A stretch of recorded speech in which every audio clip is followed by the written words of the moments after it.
Hey, this is Joe from Citrus County Porch Life, bringing you a daily word from men for March 23rd, 2025, a Saturday. And the word for today is daring. Some trust in chariots and some in horses, but we trust in the name of the Lord our God. And this is the commentary. The adolescent was cheered on by his classmates. In the back of their minds, they would never do what he was doing. Across the school and over a few fences were some horses. They dared him to get there and back before the teacher returned to class. What for? Was there some great reward? No, he was just full of courage and maybe a little excited by adrenaline.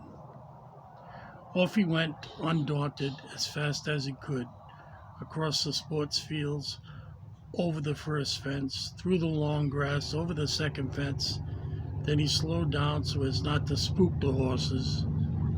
He bravely walked up to the biggest one and spoke softly, patting him on the head. As soon as he had done so, a distant roar celebration drifted to his ears.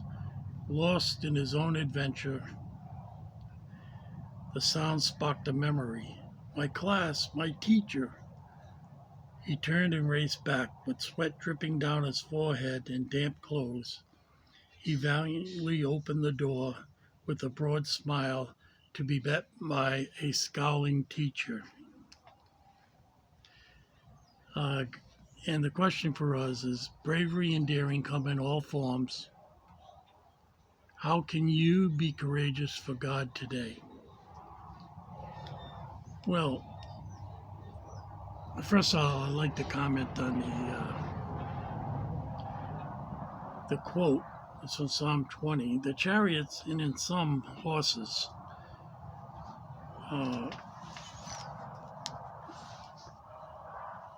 The Jews seem to be fascinated with the mobility of the Egyptians and their chariots and horses. The way they had them arranged, other countries didn't have that. And so David's mentioning here,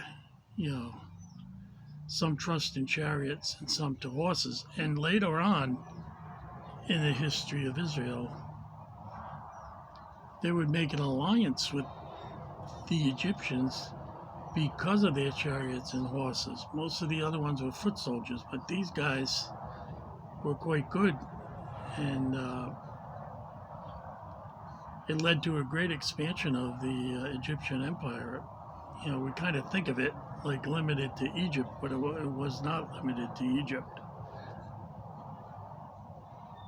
So, how can you be courageous for God today? This is a very good question.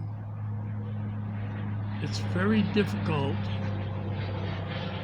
for Christians to stand up for their beliefs. We are in a very, very secular world. And it hasn't come directly to the United States, although I'm from Rhode Island, and all the holidays with Christian traditions, we are no longer allowed in official documents to mention them. Although if you were Islamic, Ramadan was okay, but to say Christmas time, no. That's forbidden in official documents. So when they put up the Christmas tree in the State House, it was the holiday tree. And that's very disturbing to me. Very, very, they're trying to control your thoughts through making laws. And myself, more than one time, because of this podcast and other things that I do, I speak when someone says something to me, and it doesn't fit with what I believe, I mention that I'm a Christian and I've been called a Christo-fascist. And I don't bother anyone. But if you ask me my opinion, you will get it. And you'll get a Christian viewpoint. And I'm talking about people that I went to school with. Not so much grammar school and high school, but college. Both times that I went to college, almost everybody has been secularized.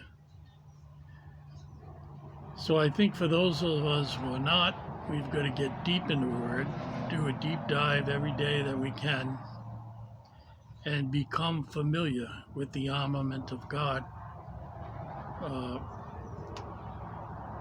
I know in England, if you speak about some certain things that you think are a sin, you can be jailed.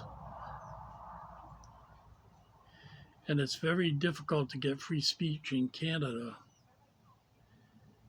It was creeping here in the United States. Hopefully, they can put a stop to that. And you don't have to be ashamed of being a Christian or be told that your beliefs are antique. And this is a post-Christian world, post-modernist world, post-human world. As we get more hooked up with AI, it's such a bleak outlook, but we gotta stay strong. That's what I believe. I wish you all a safe and holy Sunday, and God bless. This is some of the coffee I ground myself, and I love it. I love it, love it. It's really good coffee. So God bless, and see you tomorrow.